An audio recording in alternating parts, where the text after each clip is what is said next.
So guys, जैसा कि हमने पिछले एपिसोड में देखा कि जियोयान को एहसास हो गया था कि यान अलायंस खतरे में होगा, इसीलिए उसने सभी एल्डर को गति बढ़ाने का आदेश दिया। यान अलायंस का जुआन किला नेचुरल बैरियर की वजह से चारों तरफ से प्रोटेक्टेड था, पर प्रोफाउंड लाइन सेक्टर की कई सारी बैटल शिप वहां गई थी जो पूरे किले और शहर पर आके गोले बरसाने लगे। चारों तरफ केओस फैल चुका था। सभी काफी परेशान थे क्योंकि हमला उनकी उम्मीदों से काफी जल्दी हो चुका था और उन्होंने अभी तक अपने बचाव की पूरी तैयारियां नहीं की थी। प्रोफाउंड लाइन सेक्टर के लोग कोई रहम नहीं दिखा रहे थे, जिससे जियोडिंग ने भी सभी को क्रॉसबो से हमला करने के ऑर्डर दिए, पर उनके इन हमलों से भी खास फर्क नहीं पड़ा। मेडुसा भी अपनी बेटी जियो के साथ वहां गई थी। जियो काफी डरी हुई थी और वो उसे अकेला छोड़कर लड़ने नहीं जा सकती थी, इसीलिए वो लिटिल फेई डॉक्टर के साथ वहीं रहकर हमलों को रोकने लग गई थी। पामा सभी एल्केमिस्ट के साथ मिलकर गोल्डन प्रोटेक्शन बैरियर को एक्टिवेट कर रहे होते हैं, पर लगातार हमले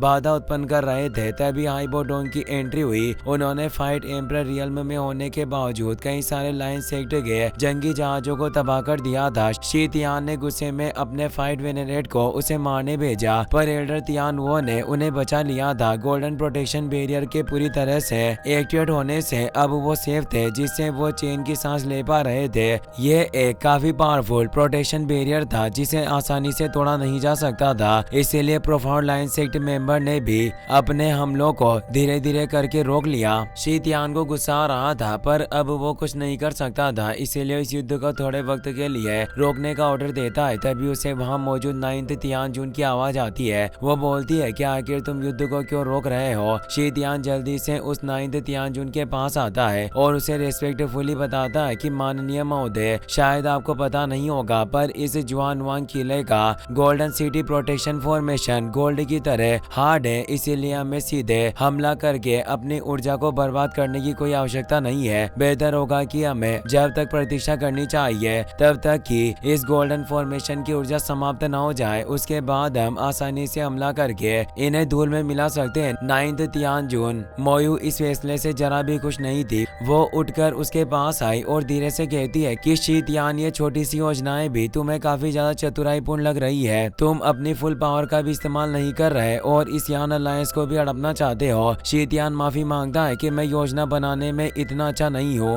वो कहती है कि तुमने निश्चित रूप से अपने प्रयास बचाए हैं, पर अगर हम ऐसे ही वक्त बर्बाद करते रहे तो उस जियो फैमिली जिसे हम मिटाना चाहते हैं वो बचकर भाग निकलेंगे, इसीलिए हमें काफी शीघ्र और निर्णायक तरीके से लड़ना होगा। अगर जियो फैमिली का एक भी मेंबर बच निकला तो तुम्हारा इस प्रोफाउंड लाइन सेक्टर भी उनके साथ ही दफना दिया जाएगा। शी तियान देखता है कि उसके शिप को काफी डैमेज हुआ है, इसीलिए वो कैनन की मदद से हमला कर सकता था। वो शिप से वहां से हटने लगती है। मेडुसा और बाकी सभी को लग रहा था कि वो पीछे हट रहे हैं, पर ऐसा नहीं था। युद्ध का विपुल वापस से बजने लगा और कई सारे वॉइड क्रैक क्रिएट हुए, जिनमें से प्रोफाउंड लाइन सेक्टर के सारे फाइट वेनेरेट बाहर आ जाते हैं, जो सभी एक रिचुअल को परफॉर्म करके एक जायंट पोर्टल को ओपन कर लेते हैं। तियान वो भी परेशान हुए कि आखिर अब ये करने क्या वाले हैं। उस शिप में से एक विशालकाय जायंट हैमर बाहर आता है। शी तियान मेडुसा को ललकारता है, मैं अपने प्रोफाउंड लाइन सेक्टर की तरफ से तुम्हें आखिरी मौका देता हूँ। जियो फैमिली को हमें सौंप दो और तुम सभी लोग सुरक्षित रूप से पीछे हट सकते हो। वैसे भी मेडुसा, तुम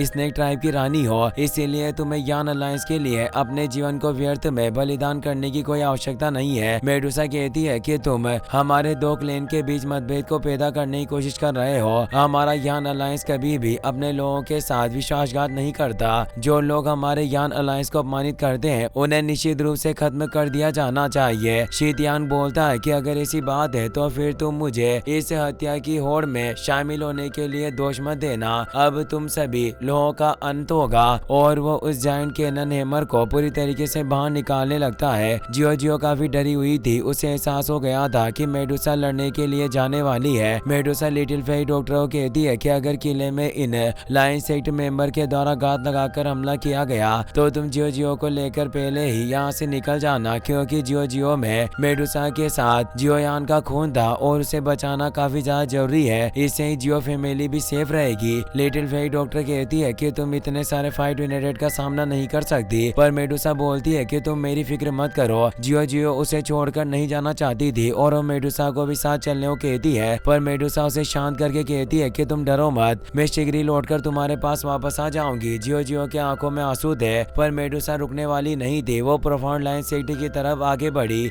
जियो ने उसके क्लॉथ को पकड़कर रोकने की कोशिश की, पर मेडुसा नहीं रुकी और वो आगे चली गई। जियो को इस कदर उदास देख लिटिल फेट डॉक्टर उसके पास आती है। वो कहती है कि चाहे कुछ भी हो जाए, तुम अपनी आंखें मत खोलना, हमें यहाँ से निकलना होगा। अब सभी प्रोफाउंड लाइन सेक्ट के वेनेरेट ने अपनी पावर से उस कैनन हैमर को एक्टिवेट कर लिया था और उस शील्ड पर एक जोरदार वार करते हैं। ये हमला इतना ज्यादा तेज था कि सभी पर तेज दबाव पड़ा। कई सारे वेपन तबाह हुए और वो लोग दूर गिर गए थे। शील्ड में क्रेग उत्पन्न होने लगा था, जिसका असर उस शील्ड कंट्रोल हॉल में भी हो रहा था। फार्मा कमजोर दिखाई दे रहे थे और कई सारे अल्केमिस्ट घायल हो गए थे। मेडुसा देखती है कि यान अलायंस के सैनिक डरे हुए हैं, इसीलिए वो एक गहरी सांस लेती है और उन सभी को कहती है कि यान अलायंस के योद्धाओं, हमारे पास पीछे हटने का कोई रास्ता नहीं है, क्योंकि हमारे पीछे हमारे मातृभूमि और वो प्रियजन है जिन्हें हम चाहते हैं और उन्हें प्रोटेक्ट रखना हम सभी का कर्तव्य है। हमारा ये यान अलायंस अभी तक मौजूद है। ये सब हमारी दोनों जाति के बीच प्यार की वजह से है। हम सभी कबीले के लोग साथ हैं। हमने मनुष्यों और सांपों के बीच के विभाजन को खत्म करके नई दोस्ती को जन्म दिया। हालांकि हमने अनगिनत बार ठोकरें खाई है, पर आज भी हम यहाँ खड़े हैं क्योंकि हम सभी के दिलों में अभी भी कुछ ऐसा है जिसे हम बचाना चाहते हैं। इसीलिए मेरे सभी योद्धाओं, हमें अपने दुश्मनों को गवाह बनाना होगा कि हम यान अलायंस के लोग अपनी आखिरी सांस तक लड़ने को तैयार हैं। सैनिकों के अंदर इसे जोश आ गया था। स्नेक वॉरियर अपने साथियों की उठने में मदद कर रहे थे और अब मेडुसा और बाकी सभी ने अपने ओरा को एक्टिवेट कर लिया था, पर वो सिर्फ 4 ही फाइट वेनेरेट थे और दूसरी तरफ शीतयान की टीम के काफी सारे फाइट वेनेरेट मौजूद थे, पर फिर भी वो मरते दम तक लड़ने की कसम खा चुके थे और सभी सैनिक यान अलायंस के नारे लगा रहे होते हैं। शीतयान को उनका ये साहस और हौसला एक बेवकूफी लगती है और वो धीरे से मुस्कुरा दिया। उसके सारे साथी वापस से उस कैनन हैमर से उस शील्ड पर हमला करते हैं, जिससे वो शील्ड कमजोर होने से टूटकर बिखर जाती है। फामा और बाकी सभी अल्केमिस्ट घायल होकर काफी दूर गिर जाते हैं। शीतयान अपने सभी फाइट वेनेरेट को उन सभी का मारने का ऑर्डर देता है। सभी फाइट वेनेरेट एक साथ आगे बढ़े। मेडुसा भी अब गुस्से में अपनी वीप स्वॉर्ड लेकर तेजी से आगे आती है और वो शीतयान से कहती है कि क्या तुम्हारे पास मुझसे लड़ने की हिम्मत है। शीतयान कहता है कि मैं एक ब्यूटीफुल लड़की से लड़ने का निमंत्रण आखिर कैसे ठुकरा सकता हूँ, और वो उस पर क्रॉसबो 3 स्लेश से अटैक करता है, पर मेडुसा इस हमले से बच जाती है और अब उन दोनों के बीच फियर्स फाइट स्टार्ट हो जाती है। पर शीतयान की पावर मेडुसा से ज्यादा थी। वो फाइट वेनेरेट के 6 लेवल पर था, जिससे मेडुसा को उससे लड़ने में प्रॉब्लम हो रही थी। प्रोफाउंड लाइन सेक्ट के पावरफुल वॉरियर यान अलायंस के सैनिकों का तेजी से खात्मा कर रहे होते हैं। हर तरफ केओस मच चुका था। एक पल में ही कई सारे सैनिक मारे जा रहे थे। इससे 9th यानजुन मोयू काफी खुश हो रही थी। वो कहती है कि जितने ज्यादा लोग मरेंगे, उनकी आत्मा को खाकर मैं उतनी ज्यादा स्ट्रॉन्ग हो जाऊंगी। लिटिल फेट डॉक्टर को भी एहसास हो गया था कि वो इतने सारे फाइट वेनेरेट से नहीं जीत सकते और वो मेडुसा से किए अपने वादे के मुताबिक जियो को लेकर वहाँ से निकलने लग गई थी। पर तभी 2 फाइट वेनेरेट आकर उसका रास्ता रोक लेते हैं। किंगलिन बाहर आती है और वो अपने द्वारा कैप्चर किए गए 2 एल्डर को बाहर निकालकर उन दोनों फाइट वेनेरेट को दूर कर देती है। किंगलिन लिटिल फेट डॉक्टर से कहती है कि तुम तेजी से आगे बढ़ो, मैं तुम्हें कवर करूंगी। लिटिल फेट डॉक्टर तेजी से आगे बढ़ने लगी। जियो काफी ज्यादा दुखी थी क्योंकि उसके सामने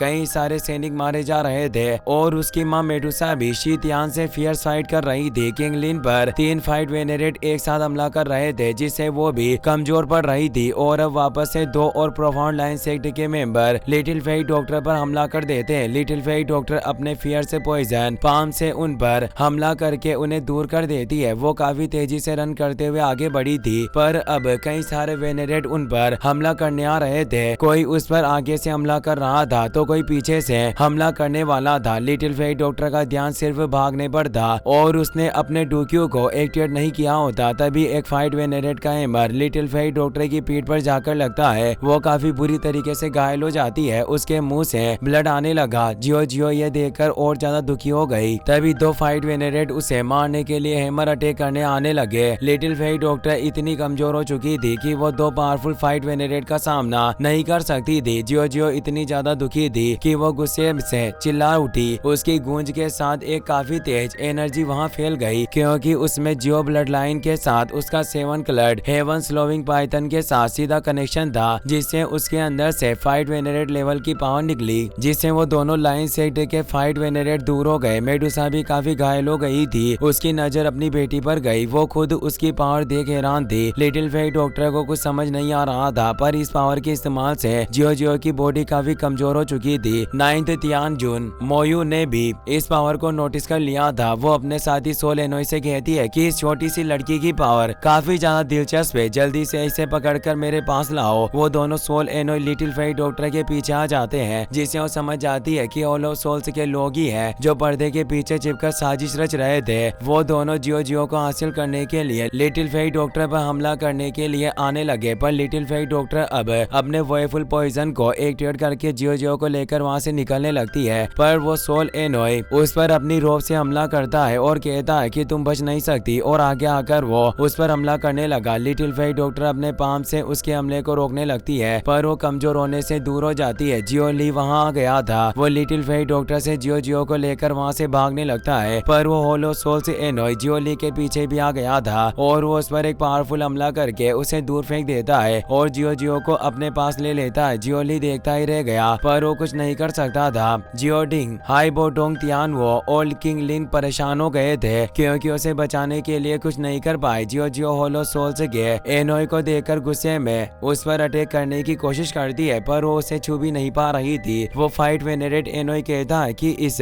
नन्ही सी लड़की में काफी जान है। हमारी 9 तियानजुन तुम्हारी आत्मा को खाकर निश्चित रूप से काफी संतुष्ट हो जाएगी। तियानवो और बाकी सभी 9 तियानजुन का नाम सुनकर घबरा गए थे। जियो जोर से रोने लगती है। मेडुसा उसकी आवाज सुनकर परेशान होती है और वो उसकी तरफ बढ़ने का सोच ही रही थी, तभी शीतियान उस पर पावरफुल शॉट अटैक कर देता है, जिससे वो दूर आ गई थी। मेडुसा गंभीर रूप से घायल हो चुकी थी। उसे अपनी बेटी की काफी फिक्र होती है, पर अब वो होलो सोल से एनोई जियो को मारने वाला था, पर तभी उस एनोई के पीछे एक फियर्स एनर्जी से पोर्टल ओपन हो जाता है। जियोयान अब वहां चुका था। वो अपने हाथ से उसकी मुंड की पकड़ लेता है और थोड़ी सी हेवनली पावर से उसे बुरी तरीके से जलाकर दूर फेंक देता है, पर इसे जियो नीचे गिरने लग गई थी। जियोयान 3000 लाइटनिंग मूवमेंट का इस्तेमाल करता है और तेजी से नीचे आकर जियो को हवा में ही पकड़ लेता है। जियोयान को जियो में अपने खून का एहसास हुआ, जिससे उसका जियो क्लेन मार्क भी जगमगा उठा, यानी ब्लिंक कर रहा था, पर उसे कुछ समझ नहीं आया। वो जियो से कहता है कि लिटिल वन, क्या तुम्हें चोट तो नहीं आई? तो वो ना में जवाब देती है। मेडुसा जियोयान को देख खुश हुई और अपने मुंह पर लगे ब्लड को पीछे लेती है। लिटिल फेट डॉक्टर और बाकी सभी जियोयान को देखकर खुश होते हैं, पर 9 तियानजुन जियोयान को देख गुस्से में आ गई। उसका खून खोल उठा क्योंकि पिछली बार वो उसे मार नहीं पाई थी। जियोयान अपने भाइयों और साथियों से माफी मांगता है क्योंकि वो लेट पहुंचा था। शीतियान कहता है कि क्या तुम ही इस फ्लेम अलायंस के लीडर जियोयान हो? जियोयान गुस्से में उसकी तरफ मुड़ा। वो सिर्फ एक चुटकी बजाता है और वहाँ आसपास कई सारे पोर्टल ओपन होने लगते हैं और कुछ ही पलों में उनमें से काफी सारे फाइट वेनरेट बाहर आ जाते हैं। उनमें हु ब्रदर्स भी होते हैं, जिनमें 8 स्टार फाइट वेनरेट तक के पेटिशनर थे। जियोयान उन सभी से बोलता है कि इन सभी प्रोफाउंड जॉन सेक्ट के मेंबर में से कोई भी जिंदा नहीं बचना चाहिए, इन सब का वध कर दो। इसी के साथ ये एपिसोड यहीं पर खत्म हो जाता है। वीडियो पसंद आया हो तो अपने दोस्तों के साथ शेयर करना, साथ इस वीडियो को लाइक और चैनल को सब्सक्राइब करने के लिए आपका तहे दिल से शुक्रिया। Thanks for watching.